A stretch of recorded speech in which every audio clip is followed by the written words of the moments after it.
Tuntunan Sabda Minggu 4 September tahun 2022, hari Minggu biasa yang ke-23 dalam tahun C.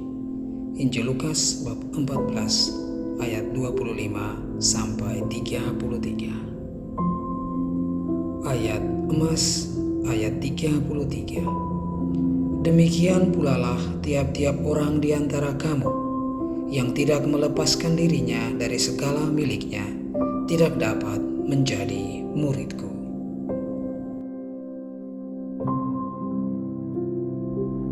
Bapak, Ibu, saudara dan saudariku yang terkasih dalam Kristus, sebagai pengikut Kristus, kita seharusnya menjadi semakin kaya di hadapan Allah.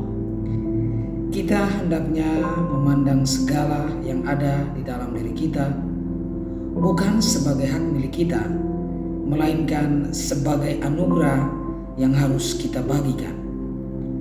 Kita dipanggil untuk berani melepaskan kepentingan diri kita maupun kelompok kita demi nilai-nilai kerajaan Allah.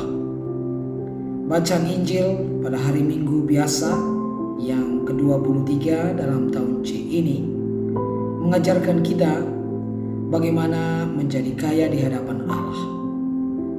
Mari kita lihat bersama pesan-pesan yang disampaikan Yesus kepada kita melalui bacaan Injil hari ini. Yang pertama, keterpisahan dari dunia.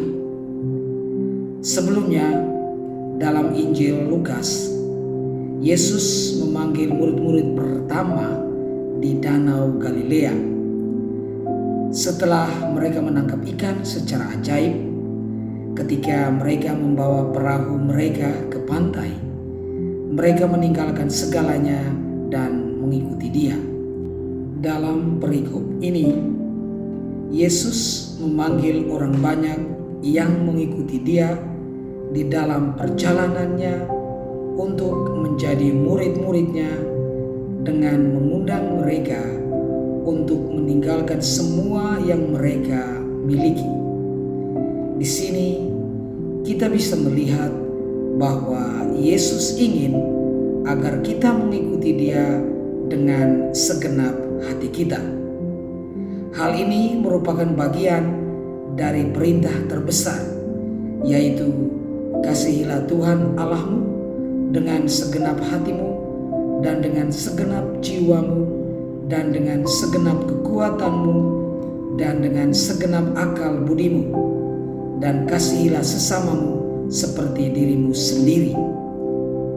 Kita harus ingat bahwa ketika harta duniawi menempati seluruh ruang di hati kita yang seharusnya milik Tuhan, maka Tuhan tidak dapat sepenuhnya tinggal di sana.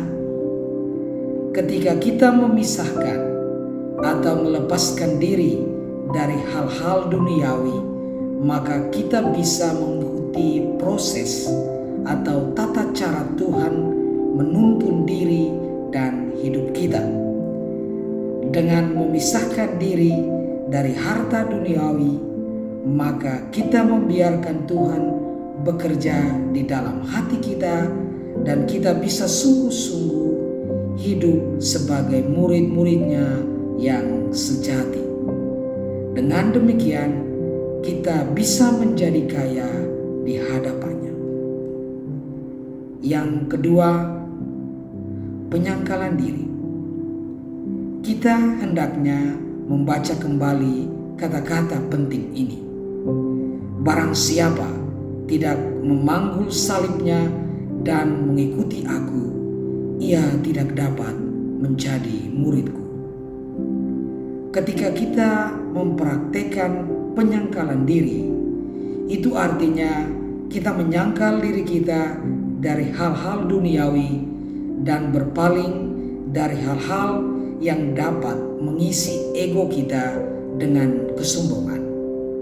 Maka di sini kita mencontohi Yesus dengan mengosongkan diri kita demi kasih kepada Yesus sendiri dan sesama kita. kita pun tidak harus mengangkat salib kita sendirian, karena Kristus sendiri yang mengangkatnya bersama kita. Di sini kita mulai melihat diri kita sebagai anak-anak Allah dan murid-murid Yesus yang terkasih.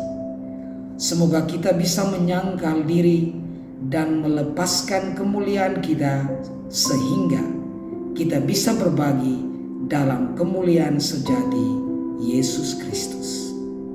Yang ketiga, tetap tinggal di dalam Tuhan. Memisahkan diri dari dunia dan penyangkalan diri hanya mungkin jika kita percaya kepada Tuhan dan mengizinkan Dia menguatkan kita.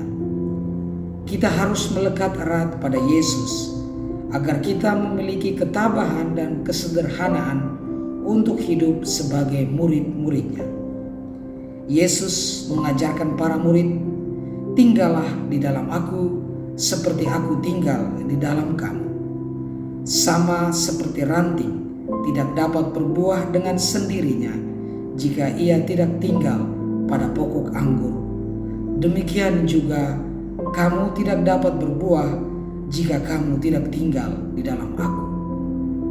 Aku adalah pokok anggur, kamu adalah ranting-rantingnya. Barang siapa tinggal di dalam Aku dan Aku di dalamnya, menghasilkan banyak buah, karena di luar Aku kamu tidak dapat berbuat apa-apa. Ketika kita melekat pada Yesus, pokok anggur yang benar, kita tetap berada dalam kasih-Nya dan memiliki semua yang kita butuhkan.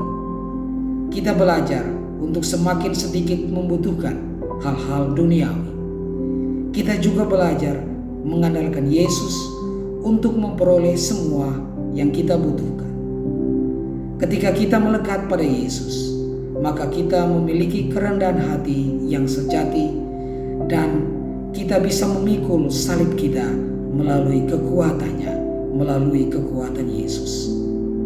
Mari kita meminta Yesus untuk membantu kita melepaskan hal-hal duniawi yang membuat Allah tidak tinggal di hati kita, dan juga kita mohon kekuatan dari Yesus agar kita bisa memikul salib kita sendiri setiap hari dengan berani karena cinta kita untuknya.